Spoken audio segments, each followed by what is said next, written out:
Good morning mga kumarites, 2:00 nga po ng hapon ay naligo na ako at nag-umpisa naman nga po ako maglinis ay 3:00 na. Hindi pa nga po ako nakakasuklay dyan ay aayusin ko na nga po itong mga kailangan kong ayusin. Sa sobrang excited ko nga pong mag-ayos dito kumarites, abay pagkadating nga ni Jowa ay marami na nga akong naayos. Kaya lang mayroon pa pala dapat siya ipupunas dito kaso nga sabi ko sa susunod na lang. Dahil marami na nga po akong nailagay dito sa shelves. Nung tanghali nga po ay nagpabili na rin ako kay Jowa ng itlog at hindi pa nga po iyan naayos sa kanyang lagayan. Yung mga noodles nga po kumarites ay inilagay ko na dito dahil mahirap nga pong makita kung ano nga po yung paubos na. Doon lang siya nakalagay sa pinakalagayan niya. Dahil nga po ako sa pag-aayos ng mga paninda dito kumarites dahil habang ako nga po ay nag-aayos ay naglilinis na nga rin po ako. Habang naglilipat kasi ako ng mga bagay dito ay marami nga rin po ako nakitang mga kalat. Sobrang saya ko lang din talaga kumarites dahil kahit papaano may nakikita na nga po kami dito sa aming munting tindahan. Dahil yung dati ko pa nga po mga followers alam nga po nila na halos walang laman nga po itong aming munting tindahan. Paano ba mapalago yung ating tindahan kumarites? Abay nakadepende lang talaga iyon sa atin. Base nga po sa experience ko ay hindi rin talaga pwede na umasa lang tayo sa ating munting tindahan dahil kakaunti nga lang po yung kita dito. Kailangan talaga natin ay meron pang mga extra income para madagdagan nga po yung ating mga puhunan. Bawasan ang pag-order sa mga online dahil baka doon nga lang po napupunta yung ating mga kita.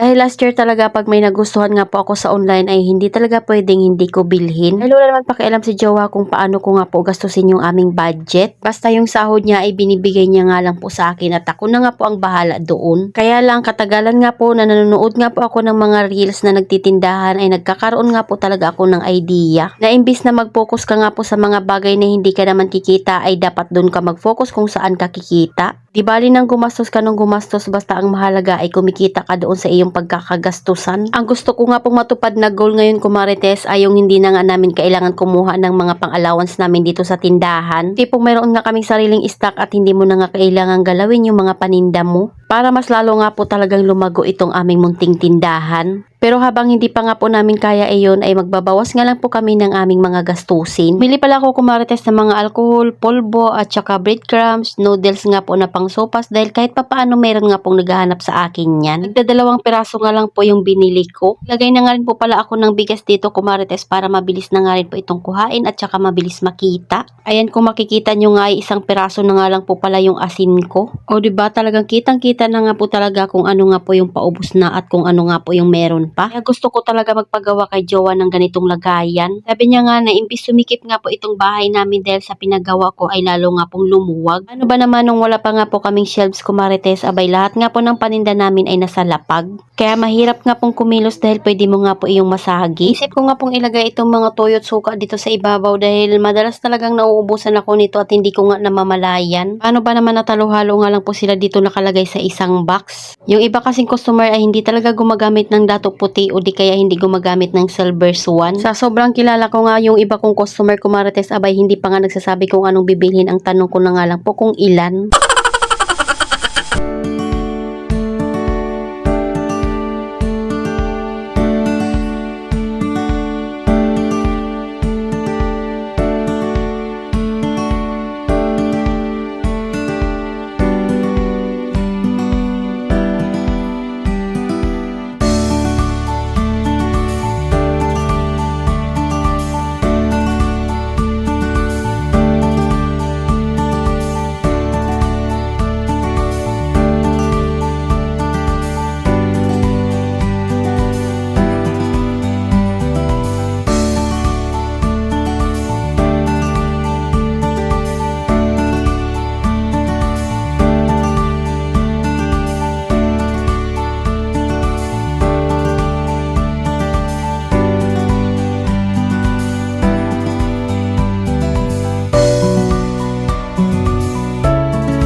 Magmemeryenda nga muna ako kaso nga may nagpunta na send na nga daw po yung ipapaprint niya. Kaya ayan, tumayo na naman nga po ako at nagprint na muna. Edit ko na nga rin po pala ito kumarites at ipiprint na lang. Nasend nga po nila sa akin yung picture ay kailangan ko pang i-edit sa Microsoft Word. Ang ending nga niyan kumarites, aba yung kape ko ay lumamig na lang talaga at hindi ko nainom kaagad. Paano ba naman pagkatapos ko nga pong magprint ay diretso na naman nga po ako sa pag-aayos ng paninda. Tingnan nyo naman yung kape ko at nandyan pa nga po yan at kalahati pa nga po yung laman niyan. Ako nga po nilagay yung mga juice sa harap ng mga alak dahil ito talaga yung partner niyan, char. Abay pinagdaanan ko rin yan kumarites ang uminom ng alak pero ngayon nga po ay hindi na. Matutuyo na nga lang po yung buhok ko dyan ay hindi pa rin talaga ako nakakapagsuklay.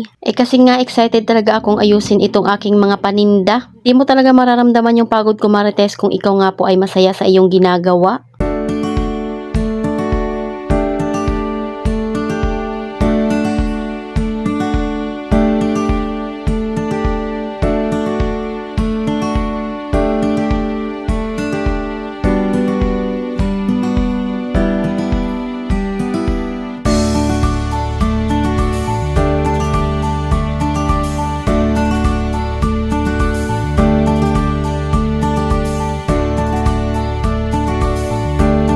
So ayun lang muna kumarites, sa sobrang dami nga po ng aking ginawa ay hindi talaga kaya ng isang video lang. Natapos ko din naman siya, ayan, at kumakain nga po sila habang nanonood. Adobong atay nga po ng manok at balon-balonan yung aming ulam. So ayun lang muna kumarites, salamat sa panonood, follow for more, God bless us, at sana i-share nyo na nga rin po itong aking video.